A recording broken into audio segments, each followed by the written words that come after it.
Hello दोस्तों, राधे राधे, जय श्री कृष्णा। ये देखिए, ये हमारे बच्चे हैं, ठीक है।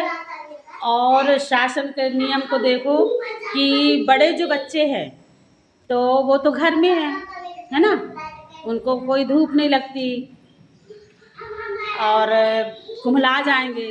बड़े बच्चे हैं तो उनको ज़्यादा कष्ट होगा, तो पर्दे के अंदर रहते हैं। और ये हमारे लोहा के बच्चे हैं, ये तपती हुई धूप में आंगनवाड़ी आते हैं और 11-12 बजे धूप में घर से, स्कूल से और घर जाते हैं। तो शासन न्याय कर रही है कि अन्याय कर रही है, बताइए। ये तो गलत है ना। जो 0 बच्चे हैं तो मेन तो हमको इनको अंदर रखना है, क्योंकि मेन नींव तो यही है। जब हमारी नींव ही कमज़ोर हो जाएगी तो हम आगे के लिए क्या कर सकते हैं। तो जिनका स्कूल खुलना चाहिए और जो 1 लाख रुपए पेमेंट पाते हैं मास्टर लोग, वो घर में एसी या कूलर लगा के मस्त आराम से सो रहे हैं, एंजॉय कर रहे हैं, घूम रहे हैं, फिर रहे हैं, तीर्थ जा रहे हैं। एक आंगनबाड़ी ही वर्कर है जो डेली उसको आंगनबाड़ी आना है और अपने बच्चों को गतिविधि कराना है।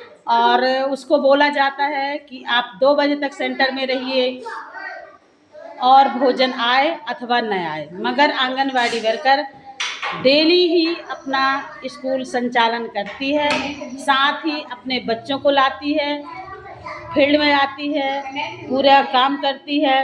अब पेमेंट के लिए देखा जाए तो 2-2 3-3 महीना नहीं आना है और सर्वर नहीं मिलना है तो पेमेंट कट जानी है।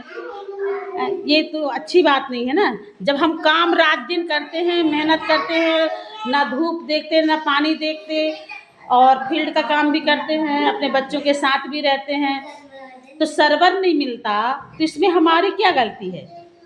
इसमें हमारी गलती तो नहीं है। और रही बात रजिस्टर मेंटेनेंस करने की, तो रजिस्टर तो हम बराबर कंप्लीट कर रहे हैं, प्लस मोबाइल का काम के लिए होता है तो मोबाइल का काम नहीं हो पा रहा है। काम तो हम बराबर कर रहे हैं, जब सिंक ही नहीं हो रहा, सर्वर नहीं मिल रहा है, इसमें हमारा क्या दोष है? तो हमारी पेमेंट काटी जाती है। और ये देखिए, ये बच्चे हैं हमारे, छोटे छोटे बच्चे हैं, फिर भी इनको डेली स्कूल लाते हैं और इनको गतिविधि कराते हैं। अभी समय देख लीजिए कितना बजा है, अब 11 बजे इनको घर जमाई वर्कर जाएगी छोड़ने, तो क्या कर सकते हैं। तो आंगनवाड़ी इतनी मतलब नारी शक्ति है कि आंगनवाड़ी पत्थर की बन चुकी है। क्या वो इंसान नहीं है? क्या उसको गर्मी नहीं लगती है? वो भी तो इंसान है ना, उसको भी तो गर्मी लगती है, उसका भी परिवार है। फिर भी नहीं, वो स्कूल के लिए अपने आप को सौंप दी है, क्योंकि हम जानते हैं कि हम नौकरी करते हैं तो रोजी रोटी है हमारी। शासन हमें जहाँ बोलेगी हम काम करने के लिए तत्पर तैयार रहते हैं। तो शासन को भी तो समझना चाहिए कि जो बड़े बच्चे हैं उनकी तो छुट्टी कर दी गई, वो अपने घर में रह रहे हैं, और जो हमारी ये नींव है इसी से आगे की उन्नति होगी, प्रगति होगी। तो ये जो छोटे बच्चे हैं हमारे, तो ये कि घर में नहीं रह सकते, इनका आना बहुत ज़रूरी है। तो ये तो शासन को गलत कर रही है ना। शासन को ध्यान रखना चाहिए कि बड़े बच्चों को बुलाइए ना, उनका कॉलेज बंद हो जाता है, स्कूलें बंद हो जाती है, मगर आंगनबाड़ी के बच्चों का कुछ नहीं है, ना ही आंगनबाड़ी का है। और मैं ज़्यादा क्या बोलूँ दोस्तों, अगर मैं गलत बोलती हूँ तो आप मुझे लिख कर ज़रूर बताइए कि क्या मैं गलत बोलती हूँ कि सही बोल रही हूँ।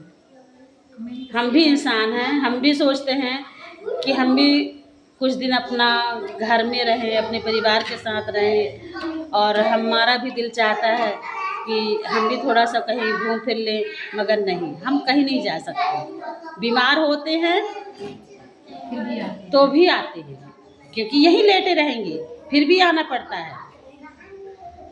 तो कुछ बात नहीं है।